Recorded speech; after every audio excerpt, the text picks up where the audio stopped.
when we were talking about which ones we wanted, I knew for sure that I wanted Pann's restaurant and coffee shop in Westchester. Talking about Pann's requires that I also talk about 2 other South LA diners. The reason? These 3 eateries sort of revolve around a film from a famous Los Angeles director. So we have to kind of crawl through the trenches. Yeah, there's a lot of confusion about the facts here. Yeah. I'm here to straighten.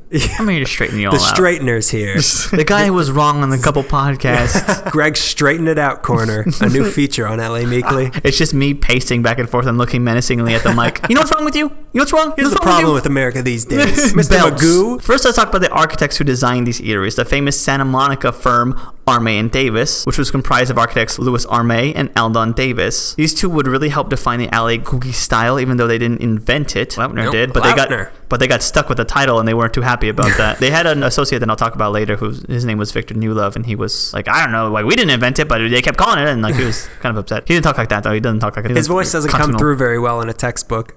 Their designs aided in synthesizing Southern California's car culture with a new growing love of aerodynamics design. Louis and Aldon both attended the USC School of Architecture, and after they graduated, they became business partners, starting a firm in Santa Monica in 1947. They expected to move into the industrial architecture field, but after World War II, there was a boom in construction, not like the LA Times building boom.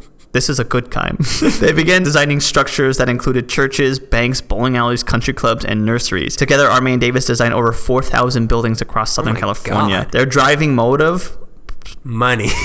Their driving motive, pun sort of intended, was to catch the eye of motorists as they passed by. Oh, nifty. Wait, Puns. Let's have a moment of silence while the audience laughs, but I figure this out. Okay, yeah, take your time. Because they're laughing really hard. They don't even know listening right now. I just don't get it. Keep going. It's fine. I'll put a map on the board after. So their reputation was style over function, and they were kings of it. Things like neon signs and exaggerated roof lines were a trademark of theirs. They also turned to a landscape designer named Sid Galper for their exotic tropical atmospheres for the countertops, waitress outfits, which were mostly hula skirts by everybody. There was a key member of the staff named Helen Lu Fong, who I'll get to later, who helped interior design as well as much as exterior. Outerior. She worked on menus, countertops, and waitress outfits. Like they went that deep with the design. Wow, that's weird. Their first seems intrusive. This is what you'll wear. Their first big success was in 1957 with Norms, which you'll talk about. Back off. I'm going to talk about that. They also designed a Bob's Big Boy, which I think you mentioned, which we both refused to discuss until they sponsor an episode. Bob's was mentioned in City Bites episode and will probably be turning for a closer examination in a future episode. So everybody just chill out. We don't do this for free. Yeah. You think we do this for fun? We get paid in milkshakes. Milkshakes lined with $100 bills. Delicious wink milkshake. Other Arme and Davis designs include, like you said, Johnny's, that well-preserved diner on Wilshire and Fairfax. We'll get to that in a future episode. Which has a roof line that folds downward. Speaking of Johnny's, and also we talked about like Capitol Records and the theme building. Those are huge things that should have been talked about, but they're going to fit into other episodes. Yeah, we're not just like skipping over important things because we're skipping over things like the founding of Los Angeles because it's too much to read. Because those documents are dusty and we have allergies. They also designed the Witch Stand on Slauson Avenue in Inglewood with a tilting blue roof and a needle-like spire. The Witch Stand is now a healthy eatery known as Simply Wholesome. I ask you, Simply Wholesome, what's wholesome about a shop that has a knife sticking in the air? It actually looks really neat. I want to go there. Arme passed away in 1981 and Davis passed away about 4 years ago. In 1986, when asked about his designs, which helped define a romanticized time in Los Angeles, Davis said, "I can't see why they'd try to preserve any of them. We would have liked to have made them more aesthetic, but we were just designing them to sell hamburgers." And sell hamburgers you did. By the millions. Arme Davis Newlove was created when Victor Newlove joined up in 1963 and managed to make partner in 1972, adding his name to the title. He's now the surviving member of that trio with some other gentlemen. Since Stuart Sutcliffe. Since 1998, the firm has been working with El Pollo Loco in the development, design, and maintenance of them. They also work with a lot of churches, not Church's Chicken, churches like You're Not Welcome to Any. They wouldn't dare to betray El Pollo Loco like that by going with Church's Chicken. So let's talk about Holly's Coffee Shop. Okay. Let's start there. Yeah. Holly's Coffee Shop was opened in 1956 on Hawthorne Boulevard and 137th Street in the beautiful city of Hawthorne, California, which is east of Manhattan Beach, south of Inglewood. It was owned by Angie Papas and George Paulus, who we'll get to later. Are they Greek? I know George Paulus is. I don't know much about Angie Papas, but George Paulus will come back. What is his name? George Paulus. What was the other name? Angie Papas. Angie Papas? Yeah. Pretty sure that's a Greek name. Well, we'll be getting another email soon. This is Bruno's cousin, Greco. I'm not sure if they both own Peristyle in Torrance, but I know George for sure was the owner of Pann's, so he'll come back. I couldn't find too much on Holly's, actually. There's no photos, but there are artistic renderings of it online, and it is for sure Googie. Lifted and peaked entrance, space-age font, glass walls. It featured a very unusual typeface for his illuminated sign. It was placed prominently at the roofline on the diagonal in the proper Googie style. The sign was a three-dimensional sculpture, which was legible from several angles when you were approaching. CSUN has a similar thing on Salza and Nordhoff. It was stylish and still integral to the architectural form. It was apparently really cozy. It had like a home-like feel. I read that it wasn't just a place of business. It was a place for extended Hawthorne family, for like the owners and the employees. It was like a place to hang out. One Christmas, the Hollies regulars climbed on a flatbed truck and toured Hawthorne singing Christmas carols. Are we talking about the band, the Hollies? Yeah, Buddy. No, that's a different band. Buddy Holly. The Hollies. Buddy Holly. He had the Crickets. Holly Hunter, yeah. Hollies was, of course, built in that distinct Googie style, which was not a term when Hollies went up. Hollies survived the years and eventually became the Hawthorne Grill and closed its doors in 1990. Hollies and the Hawthorne Grill might have been lost in history if it wasn't for one of the local South Bay residents using it in his film. You might recognize Hollies from the beginning and end scenes of Quentin Tarantino's Pulp Fiction. But are they really the beginning and really the end? I don't know. You're here, then you're there, then he's dead and he's alive. Doesn't make any sense. I just don't get it. What is this, Memento? You know what this movie is? It's a Googie movie. It was filmed in 1994, 4 years after Hawthorne Grill closed. They had to refurbish it to make it look like it was so still it was active. already shut down? But he had been a frequent, apparently, so he had it reopened. After the success of Pulp Fiction, when people were ready to return to diners so they can get held up at gunpoint, one of the residents of Hawthorne, Chris Garnreiter, decided to reopen the Hawthorne Grill for the following year. The draw was, of course, that Pulp Fiction was filmed there, so Garnreiter had a mural of John Travolta and Samuel L. Jackson painted on the side of the restaurant, and he also had cutouts of the actors at the booth where the scenes were shot. Oh no! So no one could sit in those two seats? Yeah, it was holy ground. And they hired a guy to come in with a gun every day. Tim Roth worked there for a while. If you're faint of heart, don't eat here between 2 and 2:30. Sadly, though, it only lasted until May of 1996 when Garnreiter had to file for bankruptcy. The Hawthorne Grill was demolished in 1999, and the spot is now occupied by a very lovely AutoZone. Let's get to our fully armed and operational Googie. Fully armé and operational. High five. Oh, you may fire when armé. Pann's Coffee Shop in Westchester, which is west of Inglewood, south of Culver City, 1610 La Tijera Boulevard at La Tijera and La Cienega. Pann's restaurant and coffee shop has been run by the same family since it opened in 1958, and according to Victor Newlove himself, Pann's is probably the best preserved example of Davis's work. It was opened in 1957 by... Not necessarily. I beg to disagree. We are gonna fight right now. Fisticuffs. Take your shirt off. Please. I won't, though. It was opened in 1957 by George and Reina Panagopoulos, but he shortened it later to... They're not Greek, though. The name Pann's apparently came from George's time as a cook in the army because no one could pronounce his name, so they called him George Pann, no pun intended. Sounds like a Emmett Shipman's tale, which is kind of weird. They did later change their name to just Paulus. Before we go any further, let's close up this chapter about Pulp Fiction. Okay. There's been a lot of confusion over whether Pulp Fiction was actually filmed here at Pann's, since there was a memorial from the movie at Pann's. According to their website, after Holly's closed, Pann's adopted all the memorabilia. Holly's and its involvement in Pulp Fiction are memorialized here at Pann's. They also refer to Holly's as our former Hawthorne location, Holly's. So because George owned it, he just moved all the stuff over. But still, many people have thought that Pulp Fiction was filmed here at Pann's. When I first stumbled into Pann's, because I was lost one day and I found Pann's, I thought the same thing. But after like my third trip, I realized it's just not possible. It doesn't look. It looks. Everyone tells us it is. It does not look the same. No. If you watch the movie like even once, you're like, no, everything's different. Yeah, I've heard of Pulp. I've seen the DVD cover of Pulp Fiction. Uma Thurman. This place looks just like Uma Thurman. They danced here, right? Shut up. You're dumb. I'm setting the story straight. Pulp Fiction was not filmed at Pann's, but there's no disrespect to Pann's restaurant and coffee shop. We still love it. I don't mean to deter tourists or anything, but since Polly's and the Hawthorne Grill are closed, might as well just go to Pann's and pretend. Now back to the Panagopoulos. 1940. You want to say something? To the Panagopoulos. To the Panagopoulos. I hope I'm saying their name right. In 1947, after returning from the war, George began cooking at the Pantry in North Hollywood for about a year. Pantry. Panagopoulos. He then opened Reina's Cafe, named after his wife, in Inglewood, where it was a very small setup with no staff. George cooked and Reina waited 6 tables, 6 days a week. A table a day. Yeah, table a day, exactly. It's very exclusive.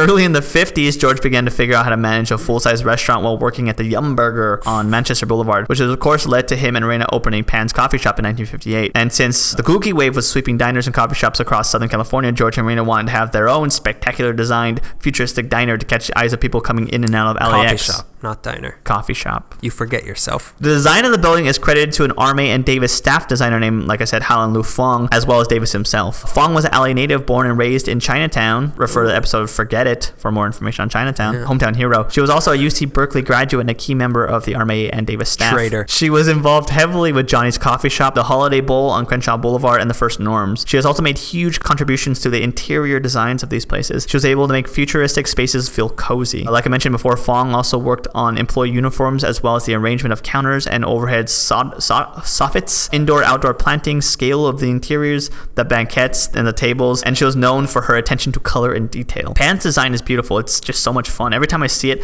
I think of like the Brady Bunch for some reason. The fonts are fun. They have like that desert rock walls along the entrance. They have trademark Googie. Trademark Googie. They have the full glass walls on one side for trademark Googie. It's a great illuminated sign. It has a slanted roof. It's exotic and suburban, which is exactly what I think about 50s, 60s California. Pann's diner is pretty well known, not only for their insanely popular look, but the food as well. The items that repeatedly get mentioned that I don't think I've ever had at Pann's are fried chicken and the waffles. I don't know if they come together as one item or not, but that's a thing. They do. I saw people ordering it when I went, and they designed the wings like it's Googie the way they designed the wings. Like it looks like the plate is about to fly off the counter. God damn it. Yeah. Pann's makes their own soups, baked goods, salad dressing, and croutons from scratch. They got blue plate specials on weekdays featuring items like slow braised short ribs. They have a really good menu. Let's talk about milkshakes, yeah? Please. Unleash the animal.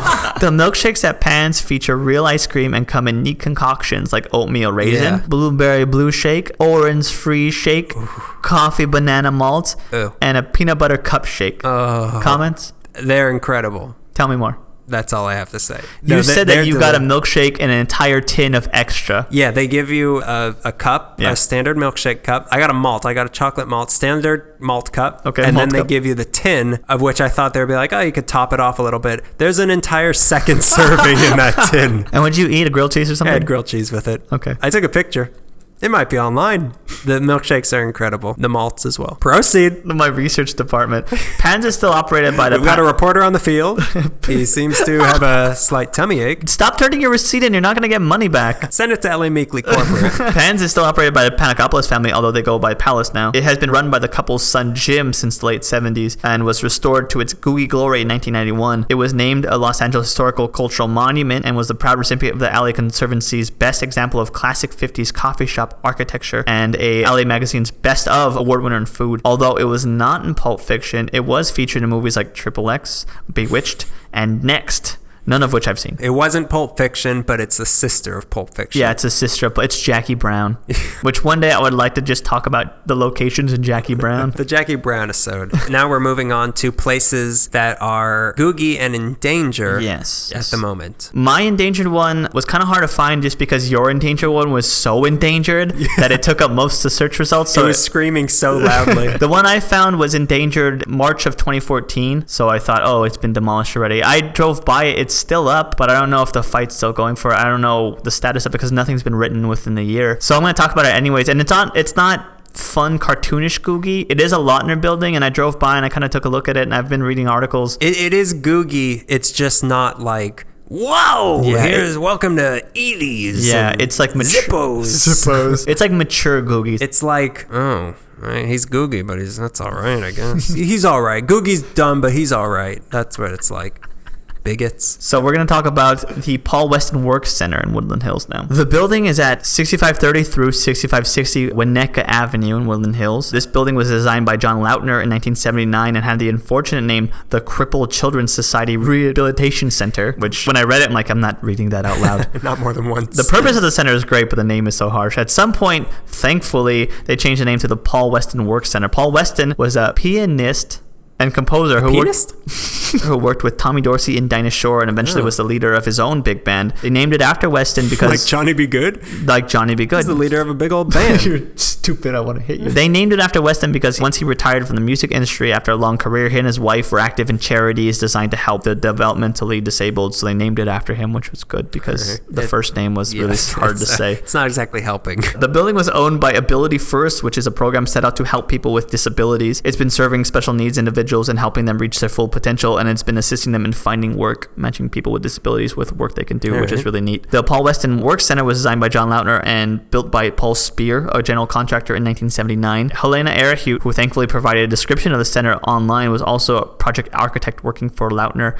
and an associate of Paul Spear's named Ben Noble. The building is small, actually, a little over like 100,000 square feet, and the land itself, I believe it's referred to as Rancho del Valle, is large, about 140,000 square feet. So it's a little building. It looks a lot bigger online. I thought it was like a giant center. It's really small, but it's within a larger park. So Lautner designed the building according to the requirements of the director of the Woodland Hills Center, Mary Jane Moore, whose name is almost famous, but not quite.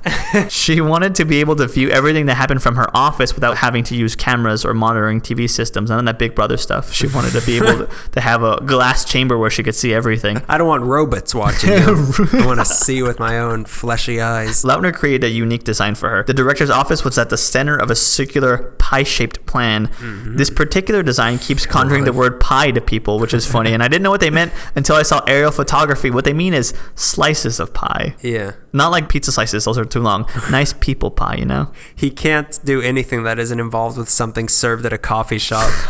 They don't serve hamburgers here? Well, all right, it's going to be shaped like a dessert. Is our military camp supposed to look like French fries? It's not supposed to, but it does. That's not the main function, but it is a function. Her office was raised 3 feet higher than the main floor, and it had no interior partitions, so it had total visibility to all the parts of the work center, which was kind of creepy. According to her specifications, the building had to include a speech and hearing department, a workshop, a multi-purpose room. There were multiple purposes in there. So many purposes. A multi-purpose room, a recreation room, an indoor swimming pool, locker rooms, storage, mechanical room, garage, and parking areas. Those were her specifications. So each of the... She didn't ask for much. So each of the wing of the work center contained one of these departments. Each wing had glass on 3 sides facing landscaped areas that separated the wings and provided views, shading, and natural light, which was really neat. It looks really inviting in photographs. There's like a real welcoming feel. Because I guess because of the glass walls, and it's like an open air sort of thing. That's how Googie gets you. There's a sort of tent pole structure into the entrance with lines jettisoning from the ground. The interior has a lot of interesting shapes and designs because of the ramps made for wheelchair access along with steps and stairs. So you'll have like really simple 5-step staircase, and then the ramp for the wheelchair access is like wiggly and looks like 2 S's strung up or something. It's really neat. And like low walls. That doesn't sound very...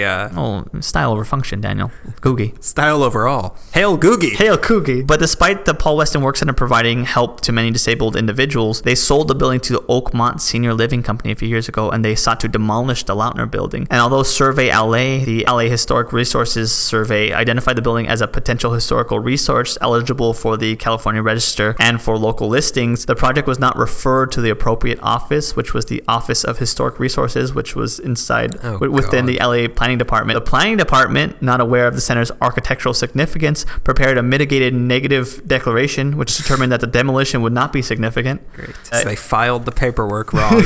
In May of 2014, the Conservancy was alerted to the proposed project, and a zoning administration public hearing was to be held the following day. Ability First and Oakmont Senior Living requested a variance and the site plan approval by the Department of City Planning. A lot of this doesn't make sense to me. Oakmont and Ability First wanted demolished so they can make the Senior Living Center. The Conservancy did not want that. They attended the hearings and provided testimony and written comments confirming the rehabilitation center is architecturally significant and has been identified as a potential historic resource. The LA Conservancy was all over it, but it might have been too late. So I don't really know the status of it now. I know that it's still up. Eyewitness proof. Well, you witnessed, but I know what you mean. Oakmont Senior Living Center, in its place of the Lautner building, was proposing a 2-story, nearly 85,000 square feet elder care facility